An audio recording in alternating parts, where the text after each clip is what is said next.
Conversations That Matter is a partner program for the Centre for Dialogue at Simon Fraser University. The production of this program is made possible thanks to the support of the following and viewers like you. Donald Trump's isolationist and anti-trade rhetoric aimed at Asia presents Canada with a unique opportunity to distinguish ourselves from the United States. What are we doing to seize that opportunity and use it to our advantage in international relations? How should we move forward to take part in Asian markets, where previously we've failed to rise to the occasion? In particular, what is our nation's plan in recognizing and moving in on opportunities in Asia-Pacific, an economic region that is home to 65% of our worldwide population? We sat down and talked with Stewart Beck, the president and CEO of the Asia-Pacific Foundation, for a conversation that matters. Stewart Beck, welcome. Welcome, thank you. In that map behind you, there is an area that's circled that is Asia Pacific. It encompasses or is home to about 65% of the world's population, I believe, and growing. Mm-hmm. How have we done as a country in being able to capitalize on this endowment that was handed to us by Pierre Trudeau when he first recognized China? I think he opened the door and we could have done well.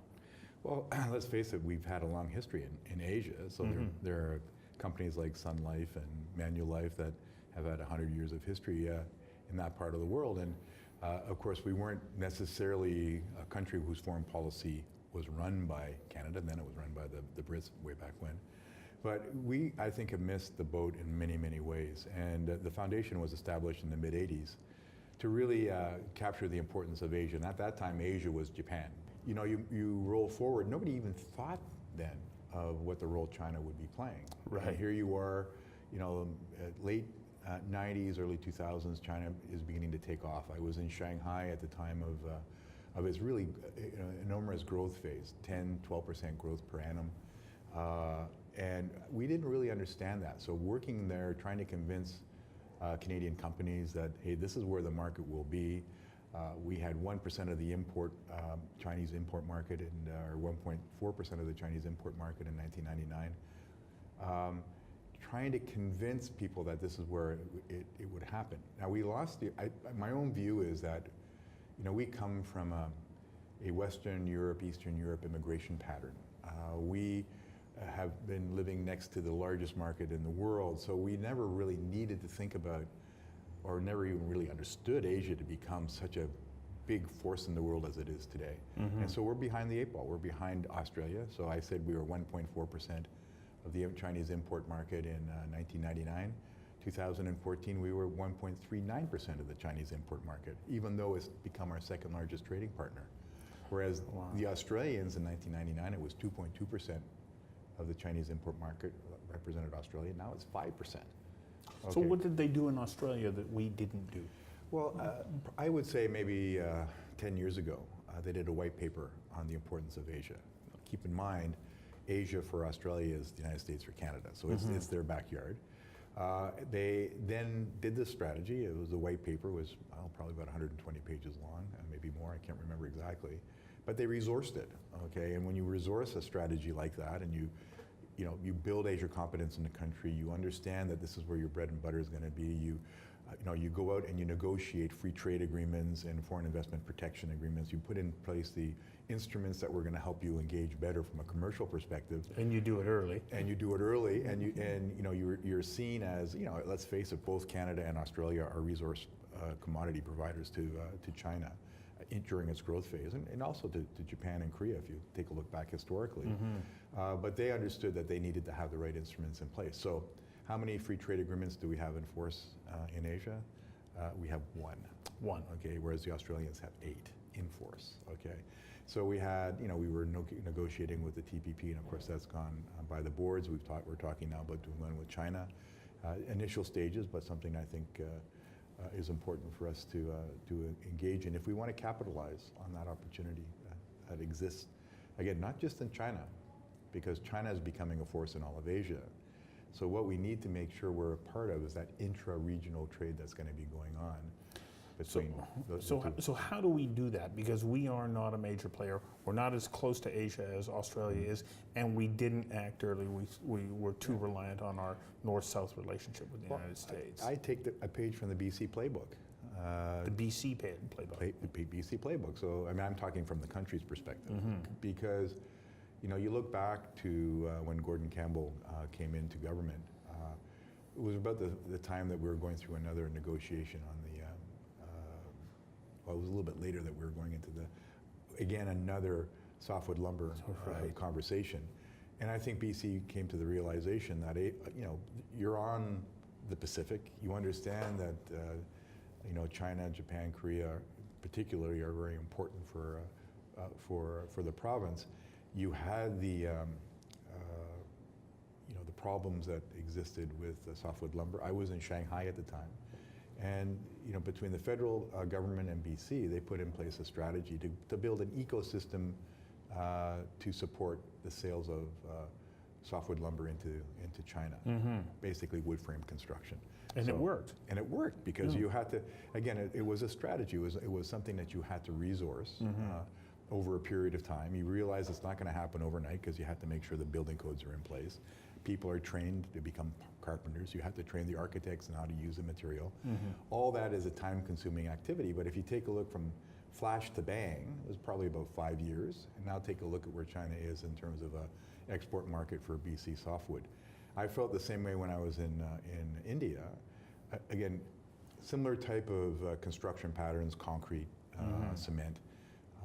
People wouldn't really normally think about wood frame construction. You have to introduce this as an ecosystem into that market. Now it's another market of 1 billion people. So it makes sense for the BC government to be and the Canadian government working in concert to build that market in India for softwood lumber. But that takes a commitment to investment. That's right. From not only the British Columbia government, but that of the government of Canada. And the government of Canada gets drawn into this North-South relationship so much. Do you feel that right now this may be our last gasp at having an opportunity when we take a look at the geopolitical forces that are at work out of the United States right at the moment with the current occupant of the White House? Well, I would cast it a little differently. Okay. I would say it's ours to seize the moment. Okay, this is an opportunity for us right now because we are being differentiated from the United States. We're seen as an open, tolerant, Western, developed economy that you know, has good governance. A lot of things that emerging markets are looking to And have. we're open to trade. And we're open to trade, and we're a hub. Okay, so we have NAFTA, we now have CETA. It positions us well, so we can seize this moment. Again, it's about being strategic, and it's about resourcing that strategy for us to capitalize on that. So if you think of it, you know, from electoral cycles. Okay, so the Liberals have another 2 years in their electoral cycle. And then we have probably 3 and a bit years in the US cycle. So we really need to do things to kind of change and pivot and diversify into the Asian market. So here's the challenge though. We take a look at a market like China now of more than 1 billion people, India more than 1 billion people, hundreds of ASEAN, millions. 600 million. Yeah, it's enormous. Do our companies and because these are the organizations that are going to start to trade into that market, do we have the ability to scale up to meet the needs of that market? Because it's been said to me, if China all of a sudden decides that it likes your product, like look out, you're not going to have any other customer and you'll be lucky to be able to meet demand. And so it impacts us too. Right. So when you think about lobster, for example, the Chinese like lobster. The Chinese have found Canadian lobster. Companies on the east coast of Canada are doing very, very well. $800 million worth of sales. That begins to impact our own pricing in our country. That's just one example. Cherries, blueberries. These are all things that, because Canada is seen as being, high quality, safety, food safety, all these things make us an attractive place to be buying product. So that's just, once it happens in India as well. So we need to understand, we're very good, if we're talking about agriculture, being able to efficiently grow more and still maintain our safety and quality. So if we anticipate that this is what's going to happen, but the question becomes then, do we have the transportation infrastructure to be able to deliver it, right? Yeah. So once we make a commitment to it, to say, yes, we are going to commit to this huge opportunity for us in Asia, then we have to kind of build the other elements into that system to make it work. But it's going to have to take a commitment on behalf of the Canadian government, maybe not necessarily to put the money in, but to at least guarantee the loans of organizations that say, okay, we're going to do this, but we can't do it on our own. And that changes the nature of government-business relationships and so on, but I can't see us doing it without it. No, but I think there is a receptivity right now, partly because of what's going on in the United States. Don't get me wrong, we have to get NAFTA right. That's our bread and butter. But I think we're now being able to understand that this is where we really have to invest time, effort, energy, strategy, money going forward. So you can't do it all at once. So you know, the fact that the previous Liberal and Conservative governments invested in the gateway infrastructure, that was important. But the reality is, in British Columbia, more needs to be invested. I know it's not enough. It's not enough. So I mean, this is, and our most recent poll, suggests that Canadians are supportive of investing more in transportation infrastructure to capitalize on the opportunity. So, and that's a change, though, isn't it? Yes, like you're noticing a change there in that level of support, not only for that, but also for having free trade agreements. We're up 19 points over 2014. We're at 55% of Canadians support a free trade agreement. 68% of Canadians see China playing a leadership role in the global economic environment. So people are beginning to understand. Our poll in 2016 was 12 points above 2014 in the context of do Canadians see themselves as part of the Asia-Pacific region? So we're now at 36% over 24 in 2014. So we're starting to get we're starting to understand. And you've got to remember, too, the face of Canada is changing. So for the last 5 years, the top 3 source countries for immigrants have been China, India, and the Philippines. Yes. All Asian countries. It's not in that order every year. I think, if I'm not mistaken, Philippines was the largest source country last year. But between the 3 of them, they bounce around between 1, 2, and 3. So that's changing who we are. Okay, and that is, just understanding that, and they become a resource for us in the context of how we build our relationship in that part of the world. So how, even though we're seeing the face of Canada change, how is that going to help us strengthen those economic ties across the Pacific? I mean, there are many elements to our brand.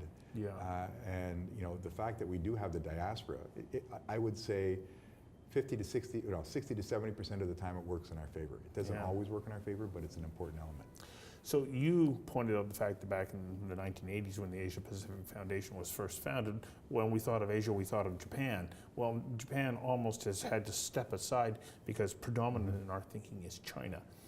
Do we run the risk of missing other opportunities if we only focus in on one country or the other because they happen to dominate the news and be powerhouses economically? And I think, having spent 32 years in the Canadian Foreign Service, I don't think we've ever really had a concerted strategy for Asia, which is defined, within the Department of Foreign Affairs, which becomes a government-wide strategy. So, I think that's the reason why we tend to focus on what's, I won't call it the media darling, but in the context of an economy that is really dominant, and we don't really take a look at where the other opportunities will be. So when the foundation was established in '84, China was just coming out of the Cultural Revolution. Deng Xiaoping was just coming into power. He was beginning to make those changes, and we just, I can guarantee you, we had people in Beijing reporting back on what was happening. We didn't even have an office in Shanghai until 1986. Okay, so, but people were talking about these changes that were happening in China, but because we were so focused on what Japan was doing, we weren't paying attention to what was going on there. And nobody paid any attention to India, for that matter. So, again, this world has changed so rapidly around us, and it goes back to one of the things that we're spending a lot of time and money on right now. The foundation money is on building Asia competence in the country. for us to understand Asia. Because Because when you look at Asia and you think of China, oh, okay, I understand Asia, but it's not the same. It's not a homogeneous environment. That's right. Because everything from Australia up through India, Mongolia, and Japan, each one of those is a different culture. And a different business culture as well. So you go to India, for example. I mean, mainland China is way more homogeneous than India. Okay, I don't know how many languages you have in India. You have a lot of languages in China, but there's a common language of Mandarin. Okay, the common language in India is English, but it's not spoken by the majority of the population. Okay, but English is, it's a bind within, sort of the government structures and such like, but it's not spoken by everybody. And there's so many different cultures within India. So if I was working with, a Canadian, whether it was a university or a business or an NGO or whatever coming to India, I'd say you'd have to take a look at this on a regional basis and even at a state level basis, just to be able to understand that what you do in Kerala, okay, in the south of India, versus what you do in Gujarat will be quite a bit different. And that's one country. Right. So at least I understand that because I lived and worked there for 4 years. But an average Canadian coming in who's had no exposure to India, right? Wow, what do I do? So, what can the Asia Pacific Foundation do for people and organizations that say, okay, I want to improve my Asia competency, and I need to be able to understand what I'm about to venture into if I want to start to open up ties into that incredible home to 60+% of the world's population? Well, I mean, it's in many ways it's a team effort because you have resources at the provincial level, you have resources at the federal level between the Trade Commissioner Service, and you've got EDC and BDC, and there are lots of resources out there. What we're trying to do from the foundation really is build it into the culture, our culture here, understanding Asia. So that's why we were working with the BC government in building Asia curriculum for grade 10 through grade 12 in high schools, which will be launched in the fall. So there'll be modules which will be inserted into the social study program, social studies and history program, so that people understand more about Asia. Because when you think back, and I think back to when I was in high school, all our learning was about Eastern, Western Europe, ancient Rome, ancient Greece, Egypt, and the United States, UK. So we had nothing on Asia. So aside from the curriculum program, what else are you doing to help, as many people as possible start to get a handle on what this incredible potential is? So curriculum, us? that starts really at a young grade, but we're also focusing on post-secondary students. So we have a co-op program that we have in place now that we're hopefully matching. Right now we're investing quite a bit, but we want to bring in the private sector as well to put post-secondary students into Asia for 4 to 6 month work terms. Not exchange programs, but co-op work terms. Again, because when you go on an exchange program, it doesn't always be the case, but most often you go into a university environment, which it tends to be a bit of a bubble. When you go and work, you end up really understanding much better the culture because you have to deal with it differently. So it's a bursary program that we add to an existing co-op that a university would have. So UBC, we've been working with UVic, SFU, BCIT. So these academic institutions have work programs. And that's a fantastic opportunity. So, and why are we doing that? One is to introduce, again, people at the post-secondary level to this opportunity in Asia and to get them to see firsthand. When you go to a market like China, living in Shanghai, you have really no clue what it's like until you walk down Huahai Lu on a Saturday night and you see hundreds of thousands of people. And you think about walking in downtown Vancouver on a Saturday night, it's just not the same Couple experience. thousand. And then you begin to understand the point you made about scale. Okay. Right. You understand scale, and you understand that to be successful in a market like that, you have to price your products right. Maybe not so much so in China, but certainly in India. The Chinese have more disposable income, so they're willing to pay for that Gucci bag and more expensive products. But until you experience that, until you understand how you negotiate in an environment, what's involved in the culture, what are people sensitive to, it's that experience which really changes how you approach things. So by having more of those students out there with that experience, but coming back and ideally being available for Canadian companies to employ, that's what we're trying to do. So this is a shift in what you've been doing, because before I thought of you as being a think tank and Yeah. providing government and academic institutions with that kind of insight, but now you're actually creating programs to make a difference. Well, we're still, I wouldn't call us a think tank, I'd like to call us an action tank. Because Okay. our focus is more on value-added research. Yeah. But we still do that. We do, and we work for both the federal and provincial governments in that particular area. But what we're trying to do is really change the dial on people's understanding of Asia. Yeah. And the purpose of the foundation was that was its initial purpose. And I'm not saying it didn't achieve it since the mid-'80s when it was been in place, but I mean, ultimately for us to make that pivot, to impact in that market, we need more people engaged in understanding the importance of it. So that's what we're really focusing our efforts on right now. Because now is the time Now's the time. to seize that opportunity. You know, quite frankly, now's the time that seize that opportunity was in the mid-'90s. Yeah. You know, so it's not, I hate to say we're a little late to the game in many ways, and to catch up is going to require an investment of effort, and that's going to have to be at